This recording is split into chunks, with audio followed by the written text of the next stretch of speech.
All right. Greetings and welcome back once again. This is Amuna, and you don't know already. I pray everybody is doing well. I'm trying to get the intro here, so hold on. Don't forget to like and subscribe on your way in.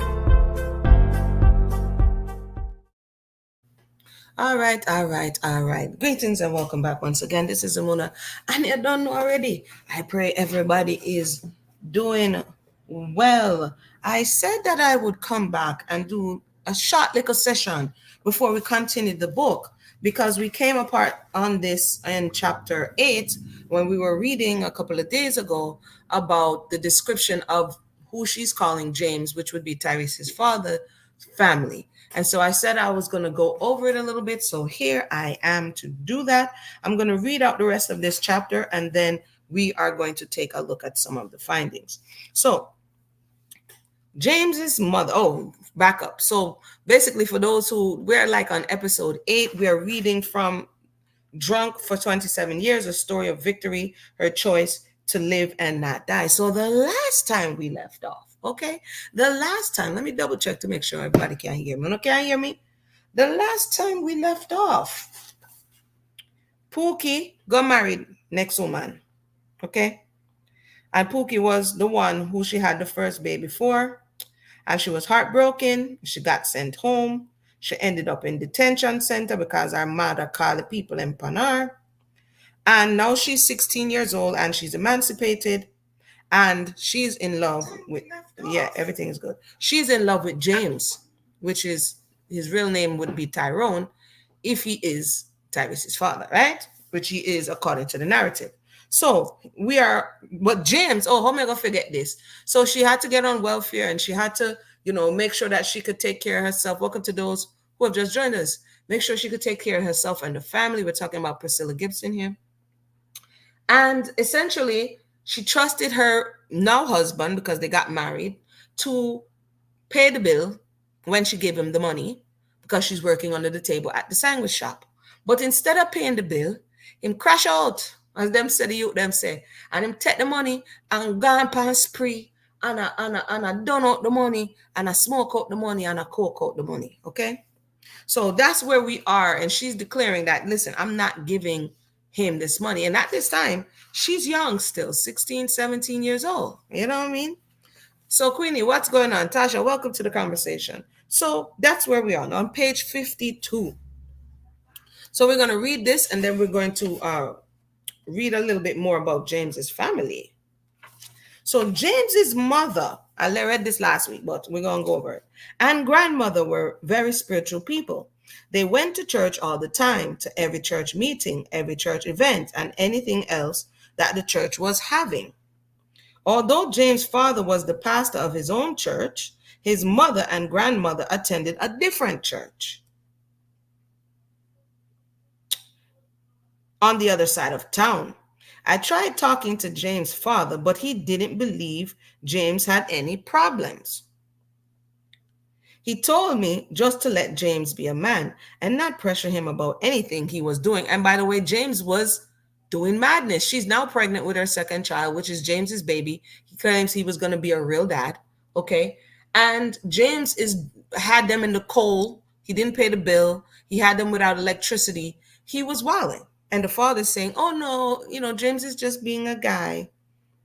It says here, he told me to let James be a man and not pressure him about anything he was doing.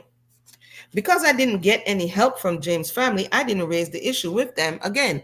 And most of the help she was getting was from Miss Grace. So for the purposes of those in the book, she basically wrote it as an autobiographical novel, changing the names except for hers, right?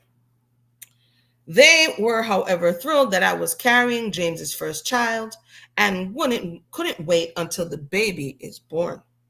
One morning, James told me he would be at his grandfather's house for the day. So after work, I went by there.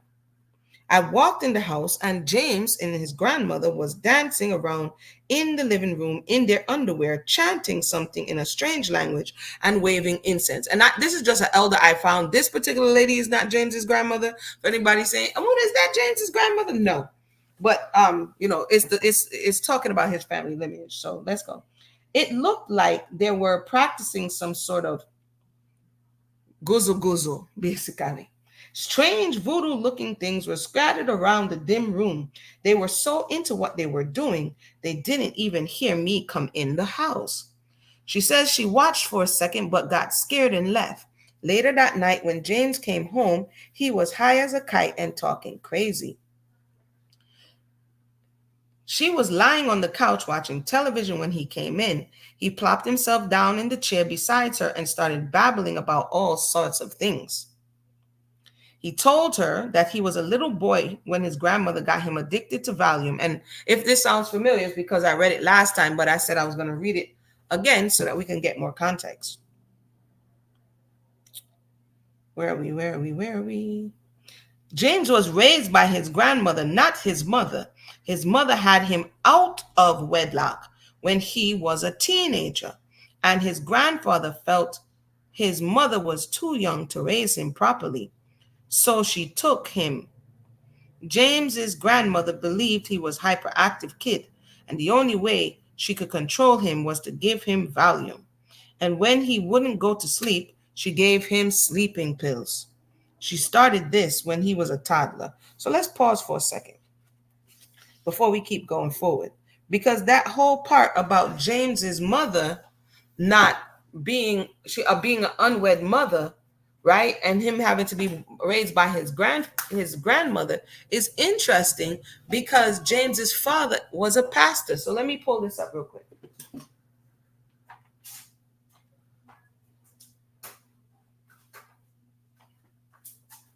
James's father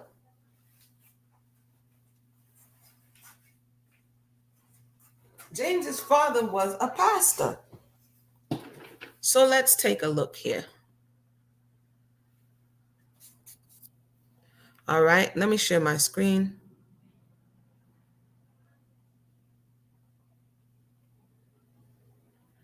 Let's read a little bit about it. Because when I saw that, I was like, wait a minute.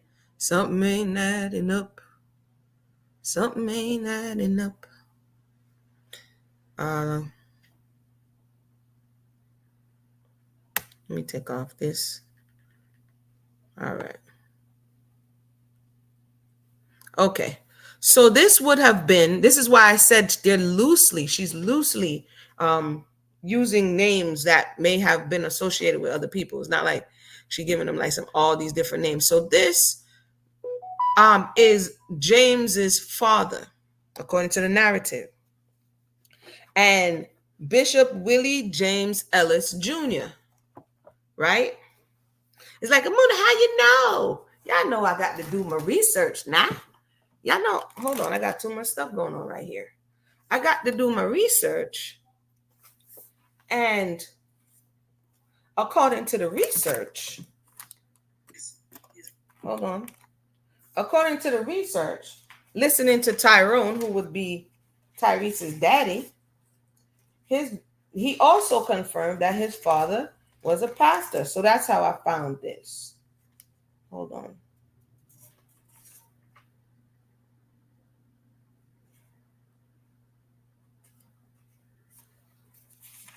Yeah, so let me go here. Hold on, I was trying to find. Oh, here we are. Yeah, Tyrone is born in 1953. I just needed that number for when I start cooking real quick. So Tyrone is born in 1953. So let's go. We have James's grandfather here. This would have been Tyrese's grandfather. He was born in 1937, right? So, according to the research. Wait. Y'all give me 1 second.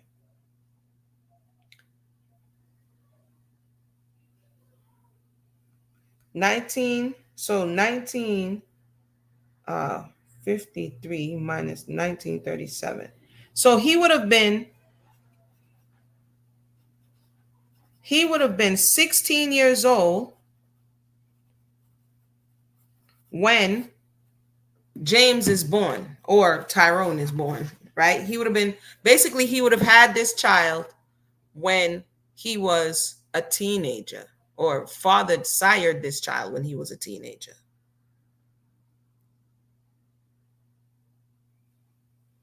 Yeah, I'm checking the timelines. Agreed, Tasha. Checking the timelines. So, because you don't want to put out no misinformation. So, according to the timeline, if he was born 1937 and James is born 1953, James said that himself, y'all. So that would make him 16 years old when James is born. So he would have had James young. So let's continue to read. So this is the obituary, right? They gave all the preface. He was born July 14th, 1937, Clarksdale, Mississippi, the eldest of four children, born to Willie Ellis Sr. Okay.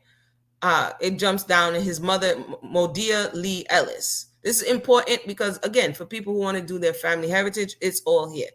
It jumps down and says here that he attended Charles Summer High School, Harris Teachers College, and Missouri Baptist Bible College, and received his Doctor of Divinity from the Providence Baptist Theological Seminary. Additionally, he also has received honorary doctorate of degrees from the University Bible Institute.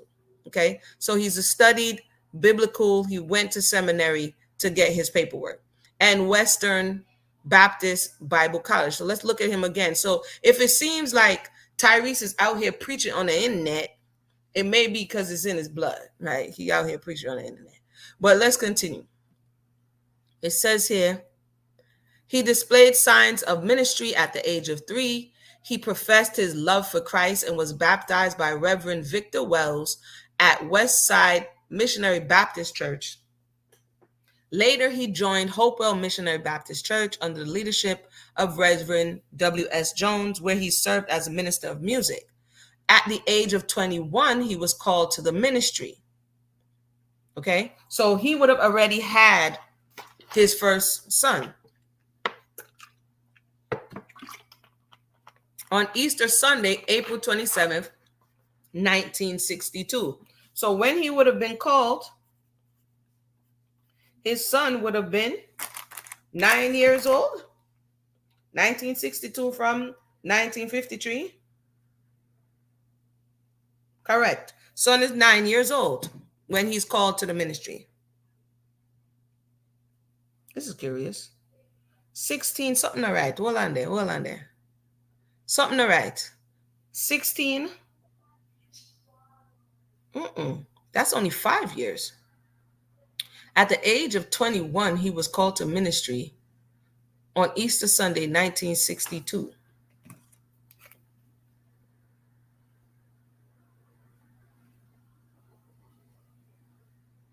I knew it was wrong. He would have been 25, because ain't no way that his father, Tyrese's father, would have been 9 if he was 21. He would have only been 5. So he was actually 25 in 1962, if in by 1937. But what do I know? Let's continue. And he was later ordained in 1963. He was called to pastor the Central Baptist Church of Wenzola, Missouri. On January 13, 1964, he was called to pastor the New North Side Baptist Church. Dang, how much church in California pastor? So, Reverend Willie James Ellis Jr. led the congregation to greater heights spiritually, physically, and financially. He made several noteworthy accomplishments. Let me go down that a little bit. Wait. Let me jump down to. So this was his professional life here. That little 21 is the only thing that I see off. But let's continue. Let's get to where he meets. Wait. The other one spoke about when he met the wife and married her. Did I miss something?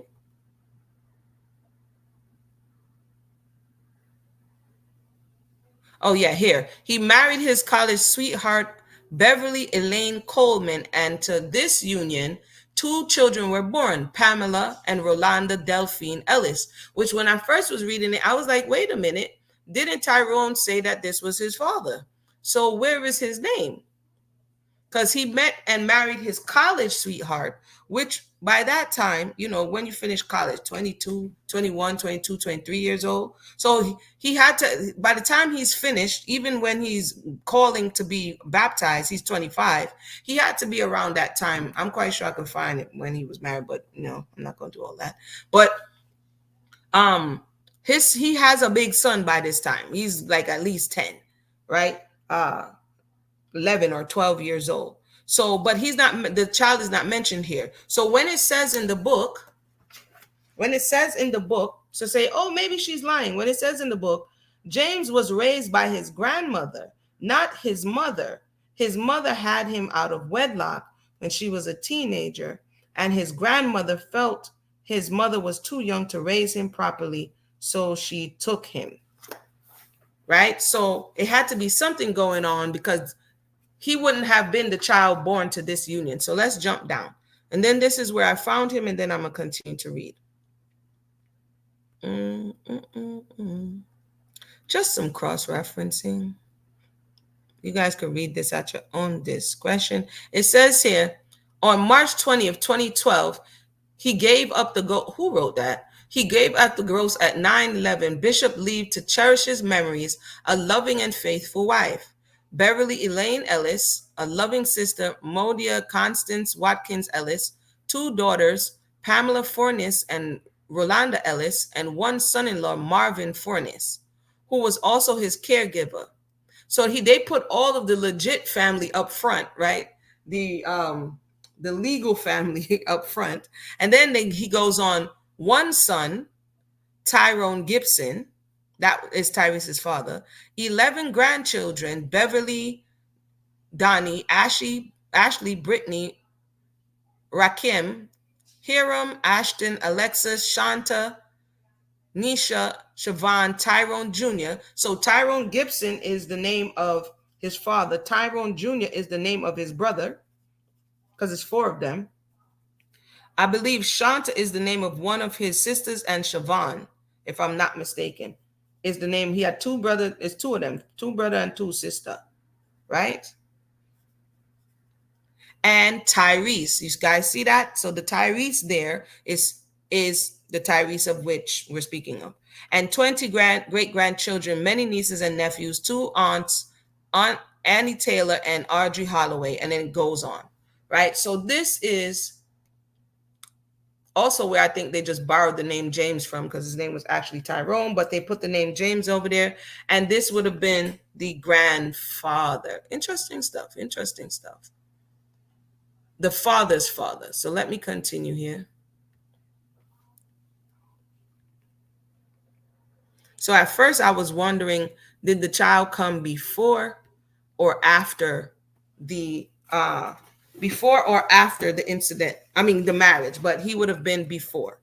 But that also, he went and did the same thing. Tyrone ends up being attracted to a young girl who has a baby. Maybe that's why it didn't bother him, because the story was familiar. Because I'm like, how's Tyrone laying up with the 15-year-old who has a baby and the baby father is gone? But maybe the story was familiar to him because his mother, a generation before, would have been in that same position that Priscilla was in. So he didn't see it possibly anyway, right? This is, again, how our experiences shape our future. Nonetheless, he gets with her. So let's continue. For those who just joined us, welcome to the conversation. We just took a little pit stop over there to get some cross-referencing in, and now we're going to continue. When we get an opportunity, we're going to look at James's interview as well. Well, I call him James, Tyrone's interview. One morning, James told me he would be at his grandmother. Oh, I read that already. Let's jump down. I never knew she was giving me drugs until I got older, James proclaimed. She always told him that the pills were vitamins. That sounds like our Priscilla mother. Take it. It's prenatal vitamins. James continued, I just listened. His grandmother started practicing voodoo when he was in elementary school. So Sometimes people talk about in spiritual spaces that somebody in your family may have set up an altar. Somebody in your family may have done something that you don't know about, right? Your grandmother, your great grandmother, your grandfather, somebody somewhere may have done something unsightly, unseemingly, something that caused us some repetitive negative energy to, well, aka curses, to revisit the family. And you don't know because you just happy go lucky and you came along. But according to this, the answer is right here. According to what Priscilla is saying, in her experience, it was said to her that there was some spiritual things. So you have one side, there's somebody who's trying to be, mainstream spirituality, Christianity. And on the other side, you have somebody dabbling. You understand? So he has this mixture in his family line, according to the narrative. Let's continue. He says that his grandmother started practicing voodoo when he was in elementary. She was fascinated by it, and that's how a lot of people mess around with spirituality because they're curious. They're curious, and we know what curiosity does, right? It says here she was fascinated by it. She claimed that she would put a smell on anybody. It's interesting. We heard this conversation kind of come up in the Bob Marley conversation with what his grandfather was and what he did and what they thought that um, Bob had the power to do, and whether he cursed the Chinese man or whether he did this or whether he did that. It's very interesting that this is coming down the line in that way. Let me continue. His grandmother would mix a lot of ingredients together and then try them on him. So basically, just like what Bob Marley grandfather name again? You see when me switch book, me forget. Ah, his name escaped me. Y'all tell me what the grandfather name again is right on the tip of my tongue. But just like him who was there mixing up things and applying it and rubbing it on his grandson, right?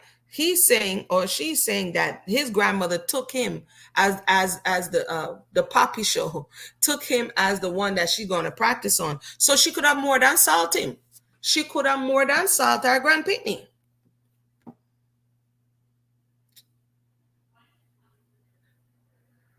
Oh, Mariah. Thank you, Tasha. I knew it was right on the. I know it was. Oh, I'm like, what your name again? Right. Oh, Mariah. So now he's saying that the grandmother was rubbing him up in the aisle, in the guzo aisle. Okay, because she did curious. But I thought over here she said they were spiritual and they went to church all the time. So that also goes to show not everybody who goes to church or religious spaces are like wholeheartedly there. You understand what I'm saying? But let's continue. She would make him do strange things, and she would do strange things to him, he said as tears welled up in his eyes. So the father, because we're now talking about the father of Tyrese, is admitting that his grandmother was into things and it's affecting him to a certain degree because he's, addicted to pain medication, or not even pain, Valium, or all of these other things that she found. He has an addiction. It says here, she continued to listen without making a comment. She didn't know what to say anyway. James finally stopped talking. He cried for a few more minutes and then got up out of his chair and walked to the front door. Where are you going? She asked. He'll be back. I'll be back, he said in a somber voice. She asked him not to leave, but he left anyway. James stayed gone for 3 days. She says she stopped making a big deal about him leaving for days and his drug binges because nothing she said about the subject mattered. He still kept doing it. It's funny how he wasn't drug binging before they got that apartment. He wasn't drug binging before, but now that they're there, he is. That's curious. She gave birth to her daughter Sandra on February the 6th, 1974. Fortunately, James was around for the birth of the baby, and he stayed at the hospital with her. He was so excited about the birth of the baby that he fainted during delivery. After he came to, James made so many promises to Sandra as he held her in his arms for the first time. I bet he did. He was proud that he had a part in bringing such a beautiful child into this world. He was also overjoyed at the officially becoming a daddy. She hoped that the birth of Sandra that James would get it together and keep all his promises of being a good father that he made in the hospital. But guess what? She was wrong. Surprise, surprise. Of course. Despite his excitement about the baby, her life with James changed for the worse. She was arguing, oh, sorry, they were arguing all the time. And he was taking the rent money and stealing things out the house. So James was doing the most. Yeah, he was hiding it. I agree. He was like, the course clear. We can't start. I could no. He wanted to make sure he hooked her. It upset her because they were making a blatant discrimination between her daughter. Wait, me jump down. So in my teeth out the money, he was getting high all the time and not bothering to look for a job. Every time they argued, he'd leave the apartment and wouldn't see him for days, sometimes weeks. This became a welcomed act. So finally, she was like, my goodness, make him gonna just leave Jim's and nobody come back. One night, James and her had one of their many arguments, and instead of leaving like he normally did, this time he decided when he left he was going to take Sandra with him, the new baby. Okay? James grabbed Sandra off the couch and headed for the door. He had no blanket, bottles, or diapers, and it was a chilly night. He grabbed at the jacket he was wearing to try to keep. No, I grabbed at the jacket he was wearing to try to keep him from leaving. He turned around and punched her in the eye. Sita, come here. If we thought that Priscilla had a little break, the break is over. So Ike and Tina turned the situation and Tom, okay, discretion, please. This is viewer discretion. Please be warned. This may be triggering. I have to plug in my phone. Okay? This may be triggering. Saw him thump her in her eye. Where am I? And he took the baby and ran through the door on a cold, chilly night. She said she grabbed her face and fell to the ground.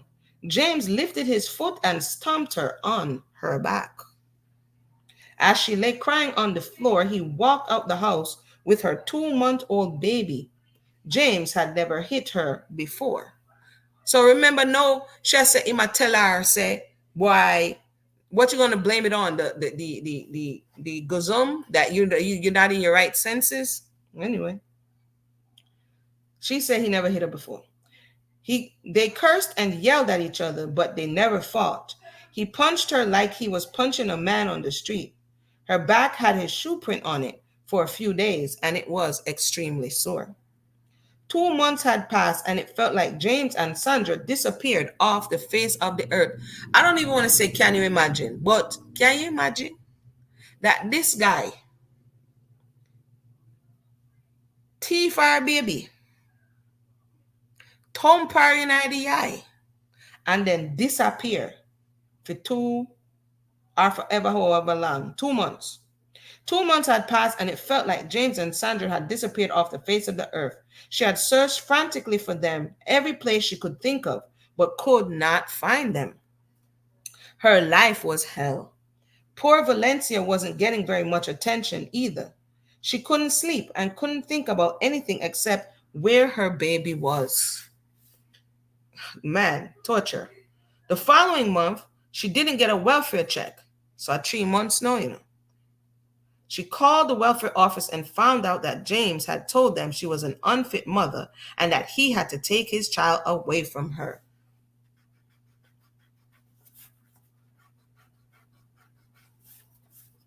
I'm not going to keep pointing out the similarities of people just getting up and leaving, other people wondering what happened, and then we see the similarities in the descendant on the downline. So I'm not going to keep saying it. So let's continue.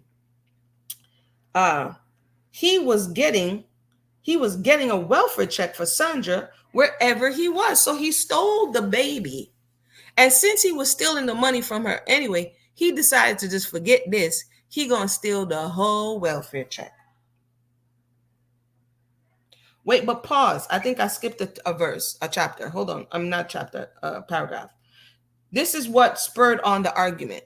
James' family changed too. Now that Sandra was born, they started treating the two girls differently. So when she had the first baby, which was for Pookie, everything was all good. But now that James has his real child, they showing bad face to one and not the other, which is not good.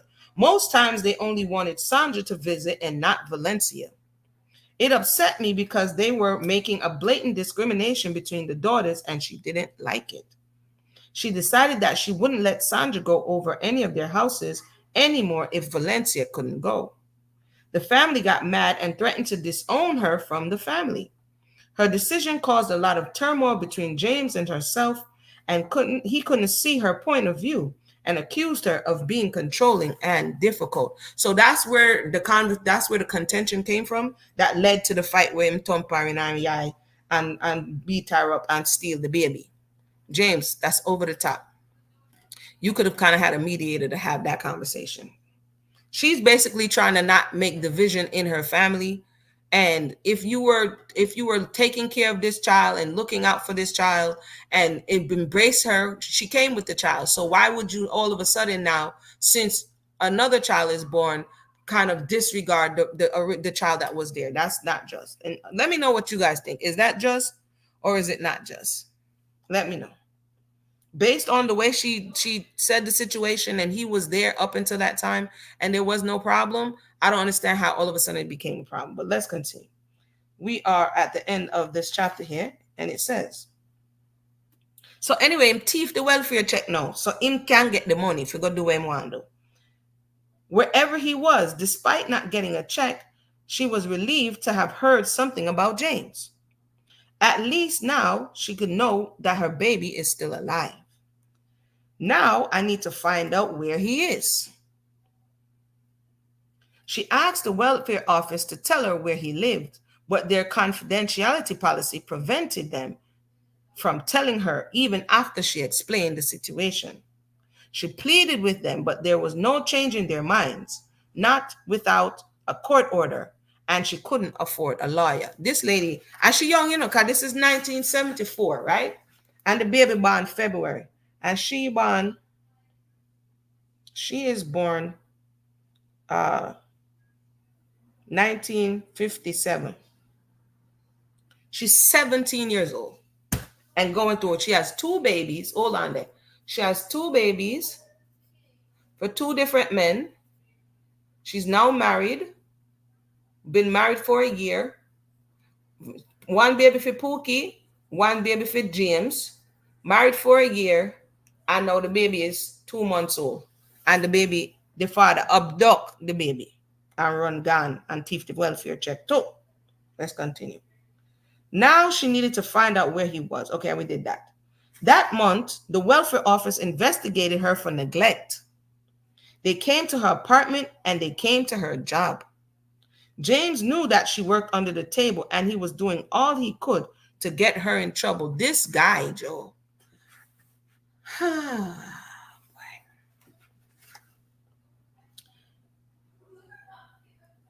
And he was doing, her boss told them she didn't work there because he could have gotten in trouble too. So the boss is like, who you say? Well, you say she name? No, sir. Me don't know no Priscilla. I was glad because if the welfare office knew that she had a job, she could go to jail. Maybe that's what James wanted, she wondered. She wished that she knew what was wrong with him. Well, he already told you, sis. He got the gazum oil on him. And he on that stuff. Anyway, she wished that she knew what was wrong with him and why he was acting this way. Once she really thought about it, he had been acting crazy months before he ever left. He had never hit her before either. Maybe it was that little ceremony you worked in on. Who knows?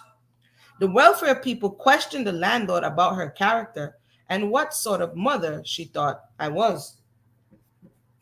The landlord said she told them nice things about her. They interviewed her last. She was scared that they were going to take her daughter Valencia. All of this at 17. She couldn't understand why James was doing this to her, his own wife. calling police. You hear what she said? Just like our son right now, dep on the computer, can't understand why the wife would have do him this, why the no ex-wife would have do him this, a take him got court, a hire lawyer. She couldn't afford to hire a lawyer, but they can today. I try to get money. So his father stole a welfare check. She trying to get $10,000 a month for child support. You understand what I'm saying? It's in there. It's in the pot. It's just circulating on a different level. You understand? So anywho, what's happening there now? The welfare people, okay, boom, boom, boom. She couldn't understand why he was doing this. James was doing this to his own wife. For a couple of months, she endured the investigation and didn't receive a welfare check for food check or food stamps. While she waited on them to complete the investigation, she had to work extra hours just to pay her rent and bills until her welfare assistance was restored. That is the end of chapter 8. Chapter 8 was a doozy, no? He finally showed his true colors, gave his little sob story about why he was doing what he was doing, and proceeded to get on bad. Let me know your thoughts in the comment section. Should we go on? What time is it? We've been 30 minutes. Should we continue on chapter 9 or should we call it a day?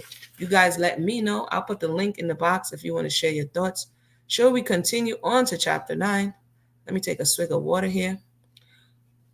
Don't forget to like and subscribe. I know this is a little, literacy is literacy and stories are stories. And we can learn from all things, right? If we allow ourselves to.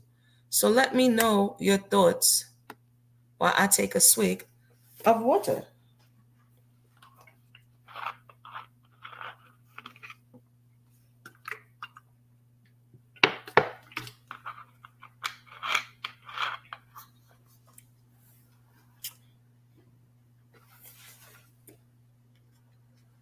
Y'all are relaxing, I see today. But we 30 minutes in. Let me peruse chapter 6 to see if I want to broach it since I'm not hearing any feedback. And should we go into chapter 6? Should we go into chapter 9? I mean, not chapter 6. How long is this chapter? Yeah, because it's a continuation, as is the whole story, right? But let's just do a little bit. I'll see if we go through the whole thing. So chapter 9. 6 months had gone by. 6 months. 6 months. Tasha says yes. Queenie says more love. Who is looking after the baby if James is drugged? That's why I said I was going to keep going, Queenie. We about to see who got this baby.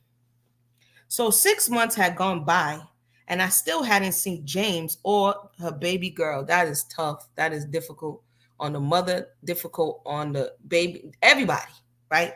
Except for James. I wondered how she was doing and hoped whatever she was being taken care of. I continued to look, determined not to give up or get weary. So she asked anyone that knew them if they had seen James. She asked his parents, his grandparents all the time if they had heard from him or seen Sandra. So she's going over there asking the pastor, Bishop James, okay? She's over there asking the religious granny that she says goes to church all the time. Isn't that what she says? James' mother and grandmother were very spiritual people. So if she's saying she asking everybody she knows, wouldn't she be asking these church people? And doesn't the Torah says thou shalt not lie or bear false witness? So somebody had to be bearing false witness if nobody knows where this guy disappeared with the baby. Mm-hmm. She asked anyone that knew them let me jump down. If they had seen James. She asked his parents and his grandmother all the time if they had heard from him or seen Sandra. None of them had seen or heard from either one. The stress led her to drink even more than her daily can of beer and glass of Hennessy. Because remember, she already had a predisposition. She was already at risk for alcoholism, being with her environmental exposure to it from her mother, right? So this stress, she's doing what she learned in her environment. She's stressed, she go drink. She's stressed, she go drink. So now at this young tender age, 17, she over there taking beer and Hennessy one time. She was worried sick about her baby and drank at work on the way home and when she got home. She drank all the time to try to calm her nerves. So remember, this book is about how she became an alcoholic because uh, Tyrese is here like he had a rough life and his mother drank all the time and she was never sober. So we're learning the story of how she got to that point. She didn't just wake up one day and got to that point, right? So no, my girl turned drinker. Okay. She even picked up more hours at work trying to stay busy to keep her mind occupied. So I suppose that Miss Grace, Pookie Mama, got the other baby. Jason, a friend of James, came into the sandwich shop one afternoon. She hadn't seen him in over a year, but he remembered her. Aren't you James, girl? He asked.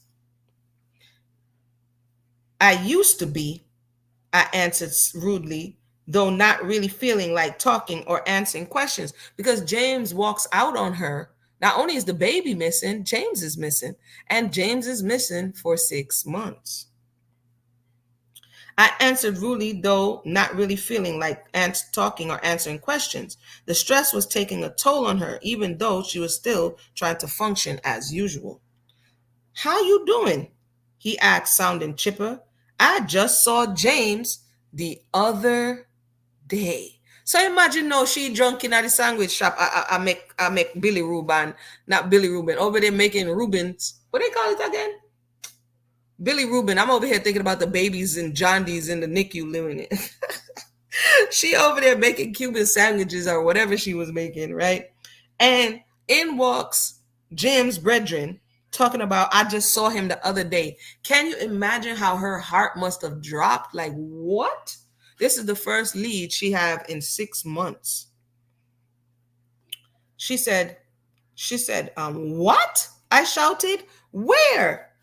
Unsure why I suddenly became hysterical, James answered, you all ready for this? Do you know where she saw James? At his grandmother's house. Yeah, the same grandmother when she walked in and they were in their underwear. Same grandmother he said hooked them on Valium. Allegedly. I don't know, I wasn't there. Same grandmother who was doing guzzle guzzle. He's saying she saw them at the grandmother's house. He lives there with his baby daughter. Look at this other lady in this picture looking like, what you talking about, Willis? Her face looked like got him. He lives there with his baby daughter. Mm-mm-mm. I've got to go, I yelled at my manager. Frantic, I grabbed my purse and ran out the door. She said I should have known his grandmother was lying. The spiritual woman was lying. The lady who went to church every day, you're not supposed to bear false witness, lady. But here you are lying to a mother and for her child for 6 months. So, James probably went over there telling lies, talking about, oh, she couldn't take care of her picnic, and that's why you got to take care of him. Because remember, the grandmother is the same one who took him from his mother because she was too young and couldn't take care of the child. So we don't know what James, in all fairness, we don't know what James said. But anyway, I asked her if she had seen him at least 1,000,000 times, and she just kept lying to me. I screamed aloud as I headed for the bus stop. She said she anxiously waited for the bus to come, which seemed to be taking too long. She thought about all the things she was going to say when she got to his grandmother's house. It's about to be on and Papa locking when she get to Guzzy Grandma's house. Unsure about what would happen when she got there, she decided to go by her mother's house to see if Marcus would go over there with her. She had sworn she would never set foot in mother's house again, but she didn't want to go to James' grandmother's house by herself either. Her mother lived down the street and around the corner from James. If you're just joining us, welcome. You have missed a lot, but no worries. There's always the replay. But right now, for those who just joined us, James absconded, okay? He abducted the child, ran off, been missing for 6 months, and she hasn't seen her baby, who was 2 months when the baby left, and she just got wind of where they were. So this is where we are. And she rolling around to the spot, her mother's house, who she swore she wasn't going back to, so she could get her younger brother so they could roll up on James and them. Okay. So it says, my mother lived down the street and around the corner from James's grandmother's house. I hope she still lived there. I hadn't been to her house since she told me not to come back after signing the marriage papers, and mother did move around a lot. Please let her still live there. I mumbled to myself as I knocked on the door. When Marcus answered the door, I was relieved. He was shocked to see me standing at the door. I was shocked to see him. He hugged me and told me he missed me. Fortunately, mother wasn't home. He said he hadn't seen her for a few days because mother was always doing the disappearing act. Marcus was handsome and looked so grown up. He was 13 now and had muscles in his arms, like he had been working out, and had a little peach fuzz on his face. He had a short, nappy fro, and his voice sounded deeper than the last time we had talked. I miss you, Guinea. Guinea is what he used to call Priscilla. Marcus said, hugging me again. I haven't seen you in a long time. Why haven't you come to visit us? I didn't answer. Come on, Marcus, you already know it's hot and it's hot around the way. The block is hot. She can't be coming around there. I need you to go somewhere with me, Marcus, I pleaded. I can tell you everything on the way. So poor Marcus don't even know he about to go to something that's crazy. Marcus agreed to go. He closed the door behind us and followed me up the street. On the way to James' grandmother, I filled Marcus in about James taking Sandra.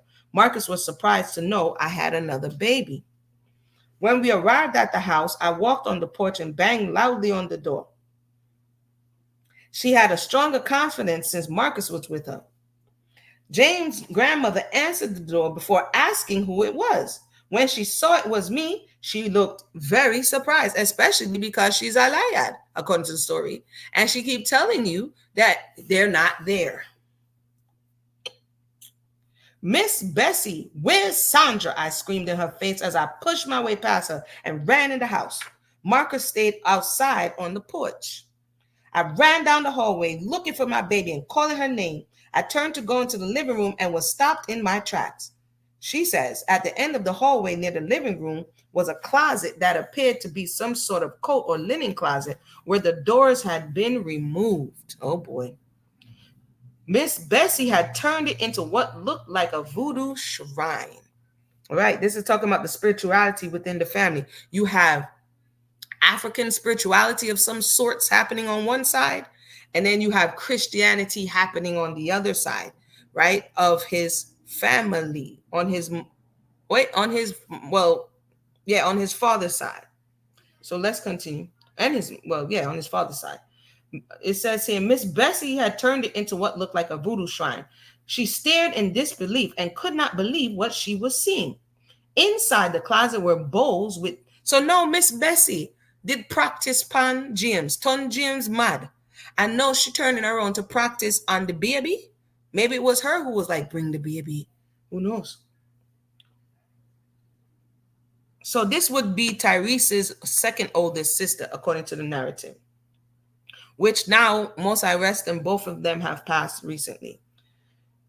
She could not believe what she was seeing. Inside the closet were bowls with chicken feet in them, a crucifix with rosary beads wrapped around, feathers, and a bowl with a lock of hair in it. What in creation?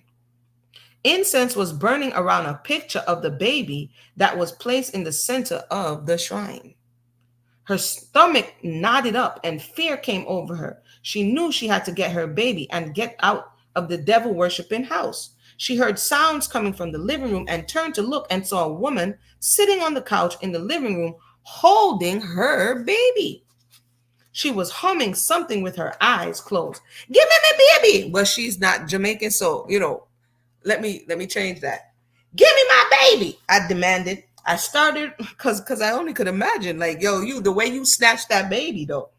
I startled her because she didn't see or hear me walk in the room.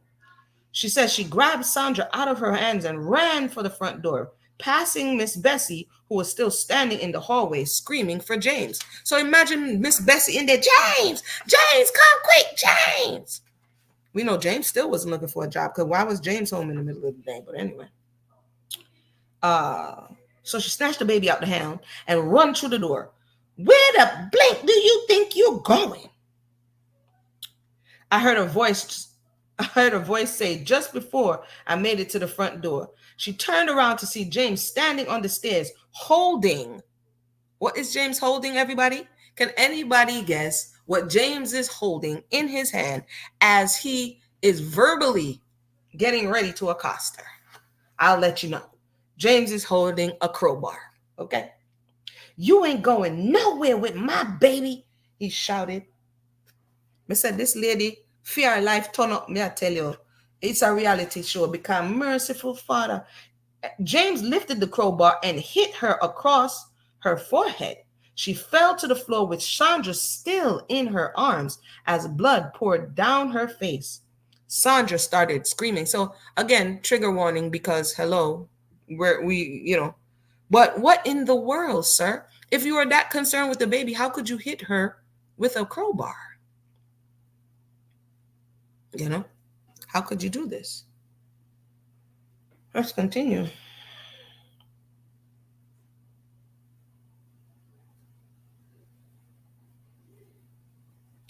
You better give me my baby and get out of my grandmother's house, he screamed as he tugged at my arms to free Sandra. I clamped her tightly in my arms. Marcus, I shouted, help! Go home and get a knife. Hurry. So she sent Marcus. I guess she didn't expect them to get violent.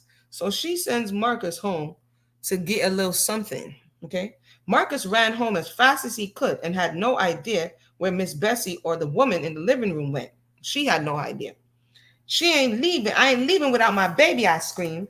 We'll see about that, James said. Like, what came over James? Like, James, you disappeared 3 times. You went on a binge, stole the money, right? Then came back home. Then you beat her up and then act like she did something. I'm just confused at all of this, but okay. Uh, Still crouched on the floor, cradling Sandra, James kicked her in the back.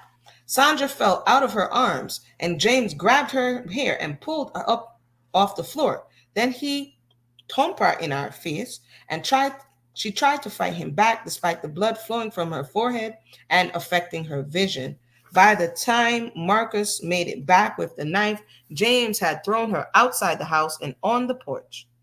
Marcus ran up to her as she lay on the porch in the fetal position. He stuck the knife in her hand. James pushed through the door and kicked her again, knocking her off the porch into the yard. My merciful father. James was acting like a madman. And when I wonder why, when James came off the porch to continue attacking her, Marcus ran past him and opened the door and picked Sandra up off the floor. Because remember, he's claiming, oh, don't go nowhere with the baby. Meantime, whole time the baby's on the ground.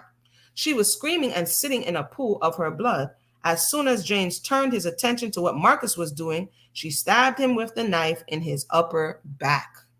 He fell forward, screaming and bleeding profusely from his wound.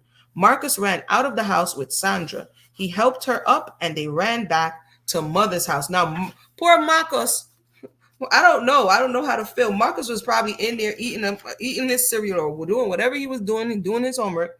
Now he's an accomplice at 13 years old.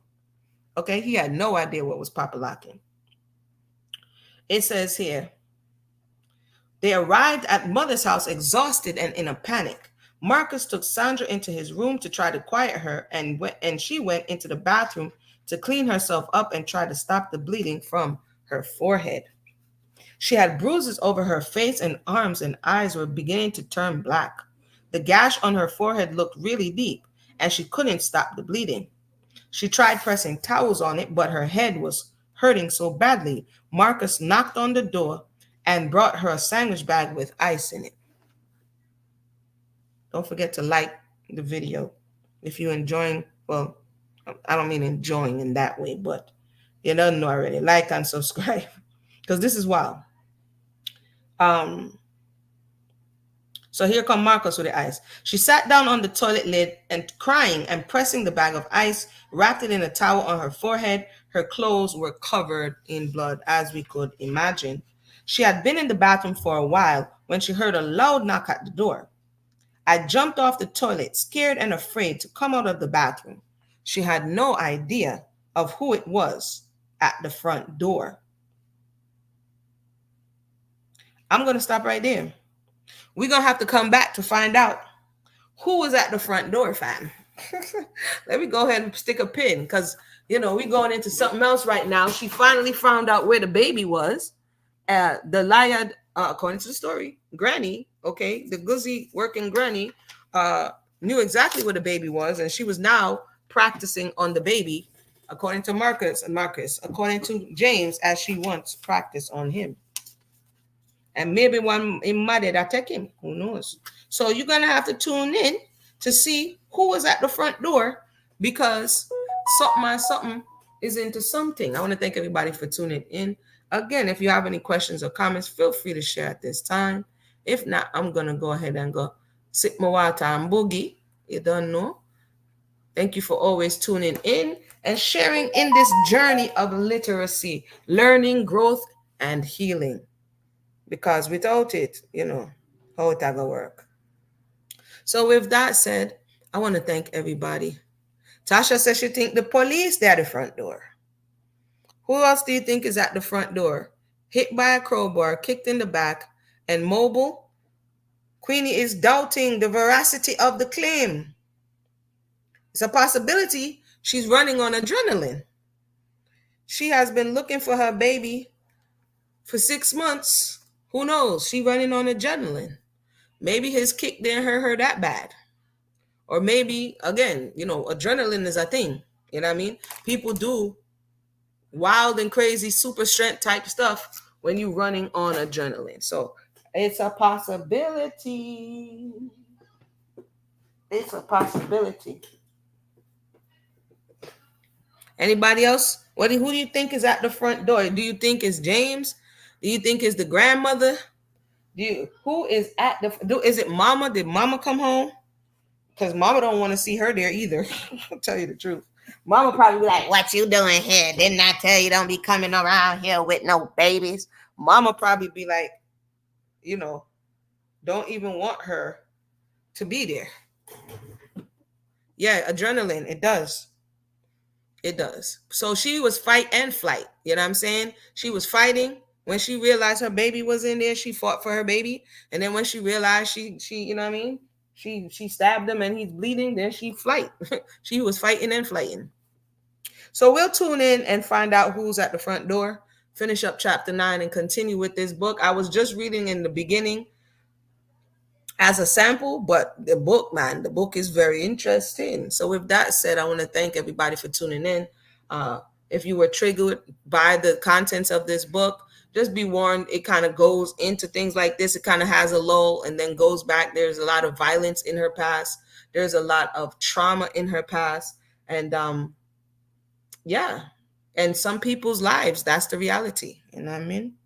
So, would it be that everybody's life was picture perfect, but it's not. So, that doesn't mean we should negate their experience because it doesn't make us feel comfortable. It's a reality. So with that said, everybody have a blessed night and we will talk again soon. All right.